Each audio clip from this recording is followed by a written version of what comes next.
Hello ladies and gentlemen, Nathan Adlin here with the Fast Lane car. It's a very special Fast Lane car because we're doing really sharp vehicles today.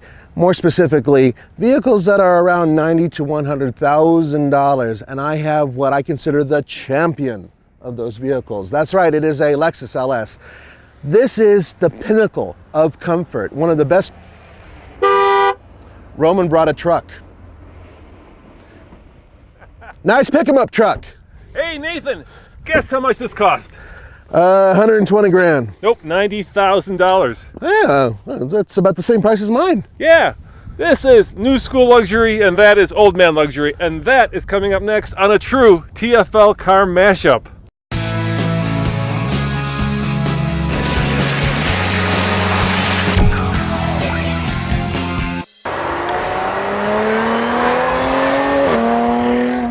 Nathan, obviously these two cars don't directly compete outside of the fact that they are both $90,000. But the question is, if you had $90K in your pocket, which one would you get? And that's a really good question. Here's another point. Cadillac can't keep these things on the showroom floor. They sell Escalades like crazy. They're huge in popularity. And even though it is based on a Suburban, we are talking about an incredibly popular vehicle, not just here, but in a few other countries as well. And of course, the Lexus LS. Well, we all know how popular this one is. So both vehicles really do have some history in terms of luxury.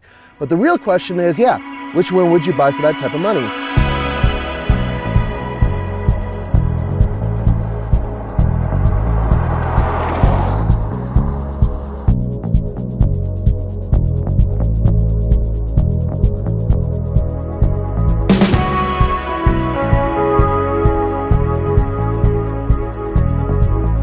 All right, we get it.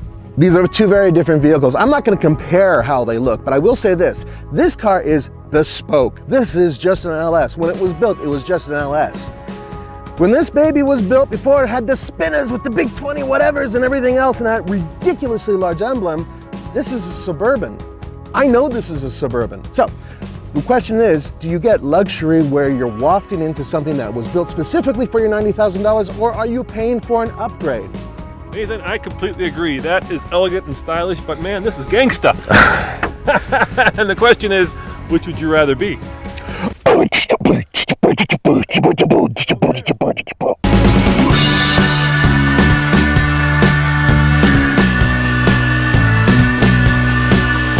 5 years ago, we did this segment called Does Nathan Fit? And now there are a lot of weasels copying our stuff. Yeah, a long time ago we started it, and now, well, there's wives in the trunk, and there's girlfriends in the trunk, and there are other people in the trunk. Well, guess what? Junk in the trunk. We still do it occasionally, and I represent 2 golf bags and a couple small coolers, but, well, frankly, we just don't do it as often because everybody else does. So today we're going to start a new segment, and that is, Does Nathan and Roman Fit? Let me show you this. Come on over here, Andre. Check this out. With a push of a button, I can fold down the second row, and I can fold down this third row. Look at that. Let me do one more. And of course, fold up the third row. So the question is, does Nathan and Roman fit? Oh, I would say, come on, dude. I would say that would be a resounding, oh, yes, look at that. You curl up here. Look at that. I think Andre's fitting here too. You want to come in here, babushka? Yeah. Look at that. And we can watch movies. Yes. Look at that. How cool is that? This is one of the largest vehicles in its class, and it's comfortable. Even laying on the back side of the seats, it's pretty comfortable. I think this is one of the largest vehicles, period. It's big. Let me reintroduce you to the poster child of smooth V8s. This baby here, 4.6 liter V8, 360 horsepower, 347 pound-feet of torque, hooked up to an 8-speed automatic transmission, and in this case, all-wheel drive. It is like a fine cigar with the perfect gin and tonic. You know, I couldn't agree with you more. What a cute little engine, huh? Must have little tiny cylinders. 6.2 liters, 420 horsepower, 460 pound-foot of torque. A man's truck, man. And this is the better vehicle, no doubt. Well, it also weighs about 1,200 pounds more than mine. All right, so how do we objectively see which of these power plants is better? Drag race. You're crazy. No, let's do it. I mean, why not? All right. I'll take you on all day long.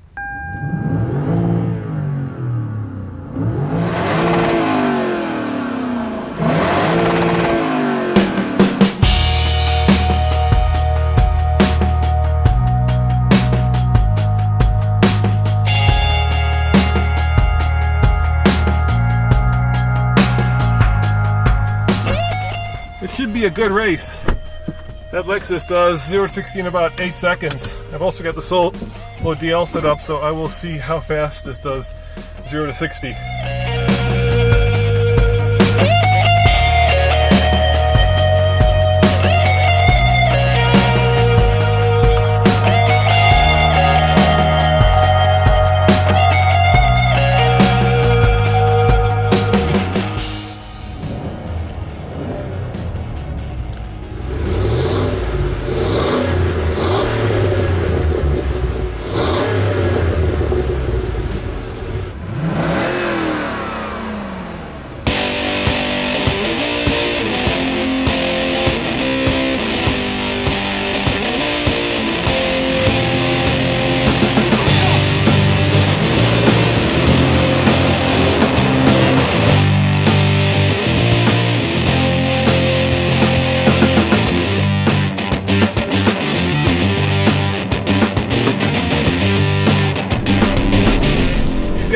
Got about a few, well, Caroline can me at this point.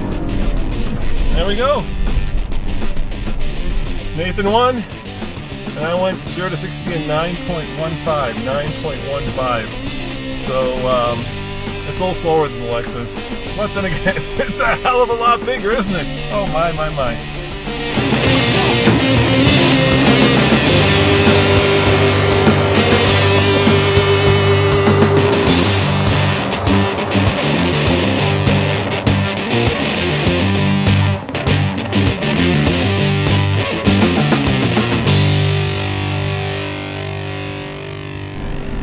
Well, Nathan, that was a very close drag race indeed. Yeah, I'm actually surprised not only how fast this thing went, but when we came to the end, how quickly it stopped. I thought you were going to run off the road. And run over Andre. I think he had a little bit of fear in his eye. Yeah, he definitely did. We looked like U.S. sanctions coming right at him. Now, the Lexus has air suspension, but we've got these adjustable shocks right here, so we can go from sport, which is where we're at not right now. We're on tour. We can go to sport. Since we're on a track, let's go to sport. And that should firm things up a little bit. It's magnetic ride control. And, you know, it does change the character of the car. Obviously, we're not going to flog this thing around a racetrack. People don't do that with these, right? They tow with them. And unlike your Lexus, this will tow 7,900 pounds. That's not bad. I mean, for such a big vehicle, I'd like it to tow, say, 9,500, 10,000 pounds, but that's still not too bad. And you know what? I know for a fact that the Ford EcoBoost V6, equipped with the brand new Ford Expedition, tows 9,000 pounds. All right, let's face it, this is the aircraft carrier of old school body on frame SUVs. Look at these wheels. They're 22s, but this thing is so massive, they look like 15s. Now, the new Escalade is more evolutionary than revolutionary. And what I mean by that is there's no batteries hiding underneath here. There's just this new 6.2 liter, which does have cylinder deactivation, giving it a respectable 20 mpg on the highway. Cadillac will point to these lights, which are really cool. And of course, they'll point to the new front fascia of the design language that is Cadillac. I like it. I think it's bold. I think it's in your face. And I think, God damn it, this is America, or America. Well, we're going to go check out the Navigator next month, which directly competes with this, and you'll have to come back for that review. In all, I think they've done a really good job with this Escalade. You know, obviously you can get the Suburban, you can get the Tahoe, you can get the GMC, right? Yeah. There's about 15 different flavors of this truck, but to differentiate the Cadillac from its cheaper and, let's face it, less luxurious siblings, they've really put a lot of time and effort into the interior, into the outside headlights. Yeah, without a doubt. Because this is the top dog in this big, comfortable, traditional body-on-frame SUV. Now, true luxury, Nathan, is all about space. And you have to admit, this has it in spades. Yeah, you know, I cannot get over how nice the interior looks. These new leathers they're using, these new materials, everywhere I touch, it's remarkably comfortable and it feels very plush. Yeah, Cadillac has done a great job in adding real wood and using very supple leathers and in making it really nice. I mean, beyond what you'd expect out of an American luxury car. Yeah, but I will also say this. These seats, the seat back is a little tight. It's a little stiff. The bottom's not too bad. It's good enough for my backside, because baby got back when they're riding in 22s. And it's very American, right? There's nothing like this really even that competes in Europe. Sure, there are some trucks, I guess, like the Mercedes GL, yeah, right? Yeah. And then the Japanese make some of these, but they're not nearly this big, and they're not nearly... This has presence. This has curb appeal, presence. It's obnoxious in some ways, in many ways. But at the same time, one thing that Cadillac had lagged behind the competition for years was interior design, and they are no longer lagging. This is one of the finest interiors I have seen in a luxury truck, bar none. Having said that, there is one big demerit, and it's a big one. Q. Yeah, exactly. Just not ready for prime time, not intuitive, hard to use, just a difficult all-in-all experience. Well, older guys like you who have the osteo are trying to reach over and trying to figure out how to use these sliders and everything.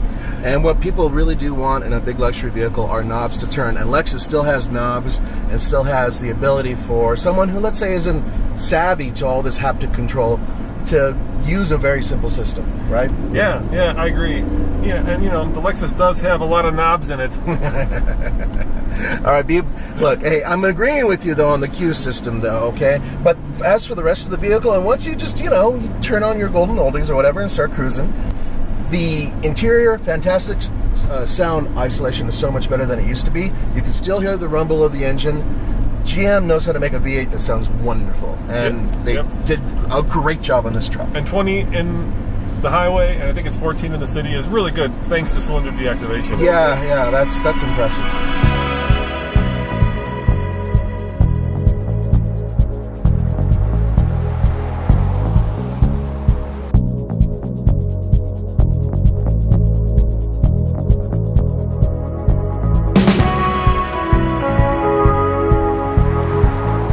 Nathan, a much different vehicle, much better fuel economy, 16 city, 23 highway. But having said that, that's not that much better than 1420. And considering that's an aircraft carrier that'll, you know, fit a small army of people, and this will fit 4 comfortably, 5 in a pinch. Now, come on, 5 in a pinch. It'll comfortably seat 5. Would you want to sit in the middle there? I don't want to sit in the middle. I'm just saying you can... Blah, blah, blah, blah, blah. I will say this, the interior on this vehicle, always fantastic. Lexus always hits all the marks with their interiors. Starting to feel a little bit old. A little bit dated, yeah, you can tell.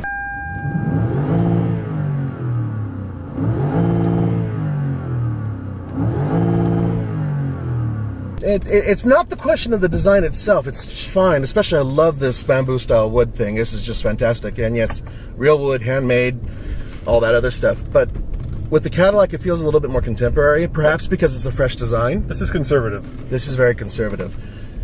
I love big Lexuses, or Lexi. Yep. I want to for you. Yeah, please do. It's a different vehicle. It's a different feel. But having said that, they're both 90K, dude. Yeah, I know. And we're not comparing them directly. Obviously, we can't do that, but I gotta say that this thing, it isolates you and coddles you and does things that your wife does. We won't go there. That's it. Edit. No, but it makes you as a driver sort of waft along, but you don't have the command seating that you do in the Escalade, right? So altogether, I'd say that this is one of the best in its class for comfort and for overall refinement. You know, just in terms of a nice ride. Yeah, I'll give you that. You know, that car is, well, it's not a car, it's a truck. But it's that SUV car-ish. Is really nicely done, but there is a sense that it has humbler roots, right? Yeah. You feel like that there is a Suburban or a Silverado at some point hiding underneath all that. Whereas this, it doesn't feel that way. This feels like it's a luxury car through and through. Yeah, and it's not as, I wouldn't say ostentatious. I would say quite as obnoxious as the Cadillac can be. They did a great job styling the Cadillac, but that emblem in the front is literally the size of my head. It's huge, and Cadillac's been doing that because it's what the people wanted. The people who drive that want to put it in your face saying, this is a Cadillac, see? Whereas in this vehicle, you know, it's a Lexus. It's much more subtle. It's just a much more nondescript vehicle in terms of, in a crowd, you wouldn't really point and go, oh, he's got money. You just point, oh, he's got taste. Yes, and this thing obviously does handle better on the track. Both of these aren't that comfortable on the track, even in Sport Plus mode here. They're just not designed. But I think on the Autobahn, this would kind of hunker down and you'd feel in that Sport Plus setting like it's a little bit more Autobahn worthy. But, you know, that's a tow vehicle, right? That's more likely to be towing a boat. And this is more likely to be, you know, crossing the Autobahn at much higher speeds. So yeah, once again, apples to oranges. But that's what a mashup is, right? Yeah, that's exactly it. But the bottom line is, with $90,000 burning a hole in your pocket, which one would you get? And you know, the Cadillac is really starting to wear in a nice way on me. And yeah, I'm leaning that way too. There's just a lot of value for your money there. All right, Nathan, so the question we asked at the beginning was a simple one. If you had 90K burning a hole in your pocket, which would you buy? Yeah, at the end of the day, I'm surprised I'm going to say it, but I'd get this. You know, this is the ultimate luxury mover. If you have a family, which I do, I can't think of a better vehicle within this price range to move them from point A to point B way up here in Colorado. You know, and I completely agree with you. I'm a sucker for value, right? This is a beautiful, elegant, stylish, refined, luxurious car, but man, look at the amount of metal, look at the amount of horsepower, look at the amount of space. I mean, this would be a small apartment in Tokyo for actually a medium-sized family. I would get this. Just you get a lot more, well, you get a lot more metal for your money. Absolutely. And one final thing, General Motors has really upped their game with the interior. I mean, that is one of the nicest interiors I've seen in a truck, period. As always, this is Roman and Nathan saying thanks for watching, and check out tflcar.com for more news, views, and real world reviews. Ciao. You gotta do that. There you go.